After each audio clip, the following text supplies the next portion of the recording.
अगर ये कानून वापस नहीं लिया गया तो देहरादून की एक एक रोड बंद कर देंगे इंशाल्लाह। कोई भी रोड बचेगी नहीं जो बंद नहीं होगी। तो हम धामी जी से पूछ के शादी या धामी जी से पूछ के तलाक थोड़ी देंगे भाई। हम अपने घर को खुद चलाने वाले हैं, खुद हम डिसाइड करेंगे उस चीज़ का।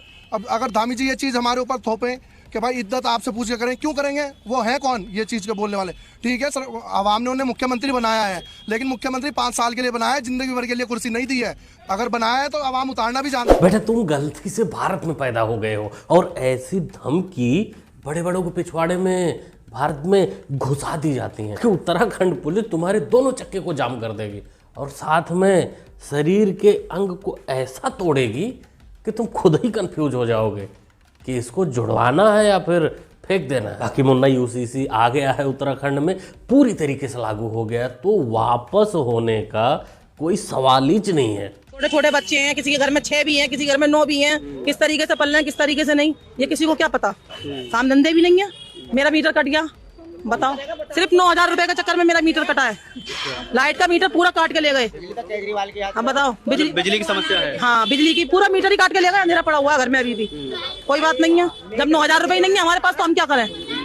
जब तो ना भर पा रहे हैं हम। ना तुमको नहीं मोहतरमा, करना सरकार को था।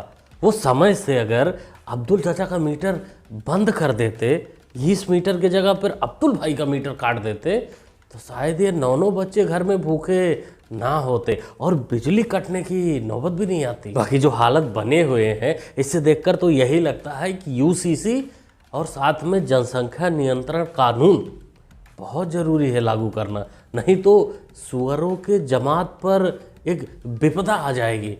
वो बेचारे अपने पहचान को मोहताज हो जाएंगे।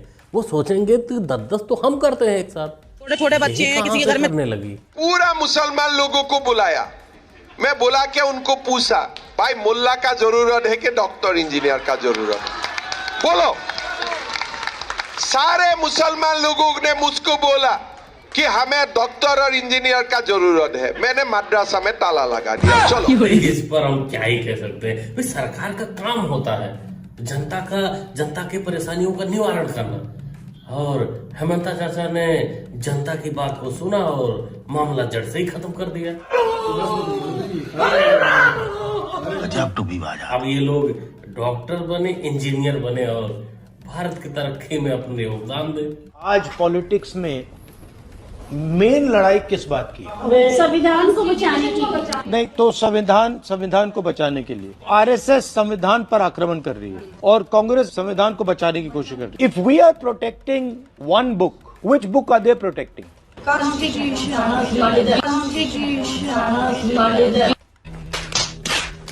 माथा इस बात पे नहीं पकड़ना है कि मोहतरमा ने कॉन्स्टिट्यूशन को गलत प्रोनाउंस किया। हो जाता है, सबके साथ हो जाता है। बाकी पप्पू एंड कंपनी के साथ तो अक्सर होता है। मजेदार बात यह है कि पप्पू जी जिससे चर्चा कर रहे हैं, संविधान के बारे में चर्चा जिससे हो रही है, वो तुम्हारे संविधान को कितना सीरियस लेता है, कितना मानता है, ये देखो। और रही आप कानून की बात कर रहे थे, हम हिंदुस्तान का कानून मानते ही नहीं है। इसका ऐसे कानून से तो अच्छा है कि आदमी कानून के बिना रहे। यहाँ का कानून बिल्कुल बकवास, हम बिल्कुल उसको डिनाई करते हैं। कहाँ से हैं? हम ये लखनऊ से। पप्पू जी, तुम्हारे बहनों की सच्चाई यही है।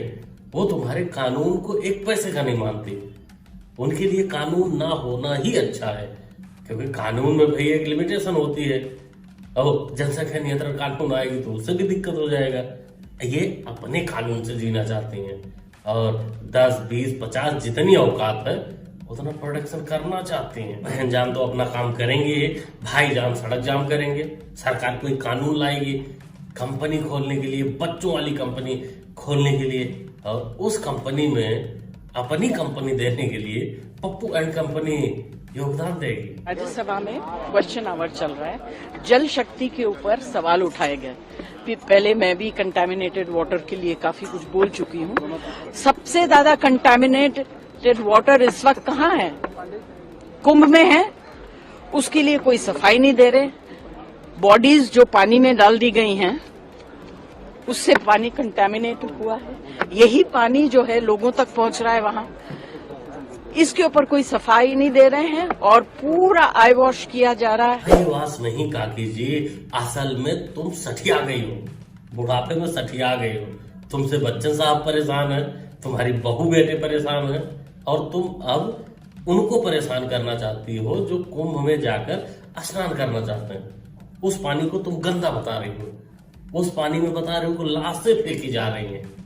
कौन बताया तुमको ये सब? कंटामिनेटेड वाटर है वो कुंभ में नहीं, वो तुम्हारे अंदर है, वो निकलना ज्यादा जरूरी है।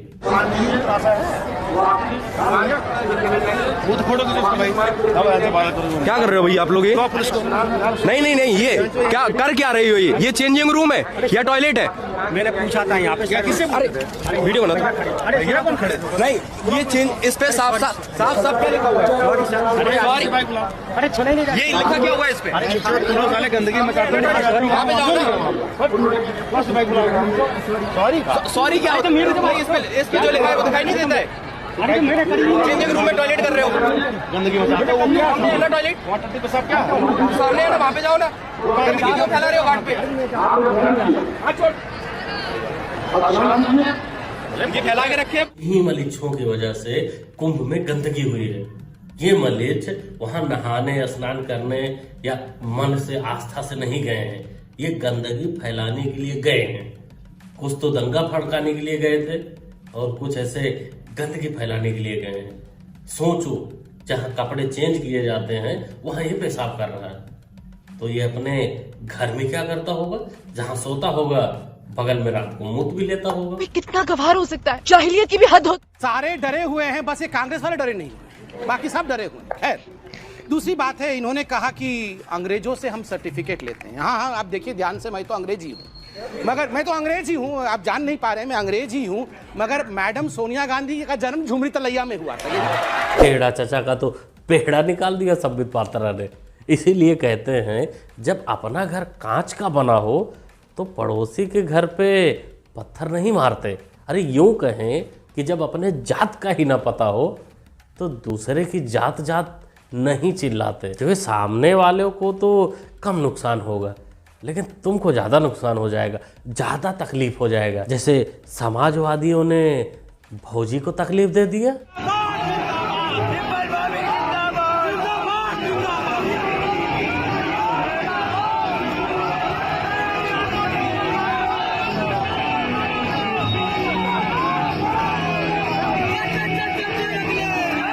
ये तुम लोगों के ही संस्कार थे जो आज भौजी को खुद झेलना पड़ रहा है। वैसे एक बात तो कहे माननी पड़ेगी कि बंदे का निशाना बहुत जोरदार था, मतलब अगले जन्म की बुकिंग एडवांस में। हम लोग 10 लोग मिलकर डॉक्टर मनमोहन सिंह जी के पास गए और उनको राम सेतु की विशेषताओं से परिचित कराया। यही नहीं, उस समय हमारे अध्ययन के अनुसार डॉक्टर मनमोहन सिंह भगवान श्री राम के अनुज लक्ष्मण जी के वंशज हैं, इसका प्रमाण निकाल करके हम लोग ले गए थे और उनको वो पूरे प्रमाण दिखाए। वो बड़े आश्चर्यचकित थे, कह रहे थे कि मुझे किसी ने कभी नहीं बताया कि मैं लक्ष्मण का वंशज हूँ, आप लोग ये बता रहे हैं।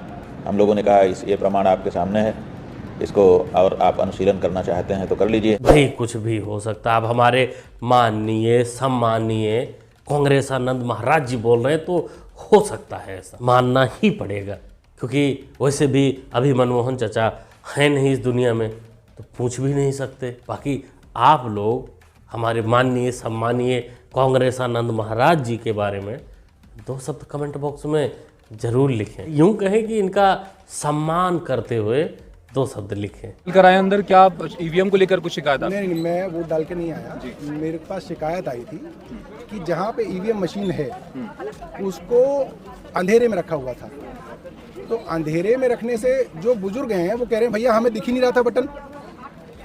तो उनको मैंने कहा कि भाई आपने अंधेरा क्यों कर रखा है? तो बोले साहब हमें कहा गया है कि इस पर डायरेक्ट लाइट नहीं पड़नी चाहिए, अंधेरे में रखना है। मैंने कहा अरे भाई इसके ऊपर डायरेक्ट सनलाइट नहीं पड़नी चाहिए, और ऑब्वियसली जब कमरों के अंदर क्लासरूम के अंदर चुनाव हो रहा है तो डायरेक्ट सनलाइट का तो कोई क्वेश्चन ही नहीं है। और अभी तो आप देखिए सूरज निकला ही नहीं है, तो ये जो है ये गलत है। और आप लोगों के चैनल से सब लोगों को मैं बताना चाहता हूँ कि सब जगह पूरी रोशनी होनी चाहिए, तभी तो आदमी देखेगा, वरना बुजुर्ग आदमी को तो पता ही नहीं चलेगा कौन सा बटन कौन सा है। शुरू हो गया डंडी रोना शुरू। कुल मिलाकर बदनाम होना ही है ईवीएम को।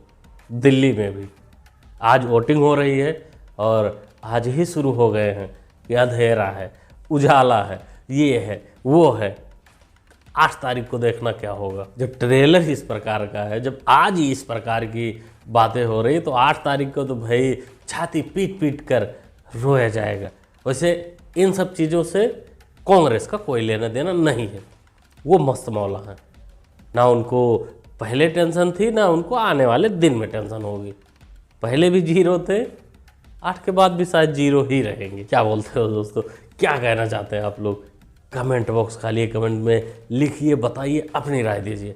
ओवरऑल पूरी वीडियो के बारे में क्या सोचते हैं, ये भी अपना राय कमेंट बॉक्स में लिखिए, बताइए। बाकी 8 तारीख को जो भी रिजल्ट आएगा देखा जाएगा, उस पर बात होगी। हो सकता है 8 तारीख को शाम 5 बजे आपको वीडियो भी मिले। तो आप मुन्ना भाई से जुड़े रहिए। बाकी बातचीत करना चाहते हैं और कुछ डिस्कस करना चाहते हैं तो उसके लिए कमेंट बॉक्स में पिन किया हुआ लिंक है, उस पर जाकर आप डायरेक्ट हमसे संपर्क भी कर सकते हैं। मिलते हैं अगली वीडियो में। Thanks for watching.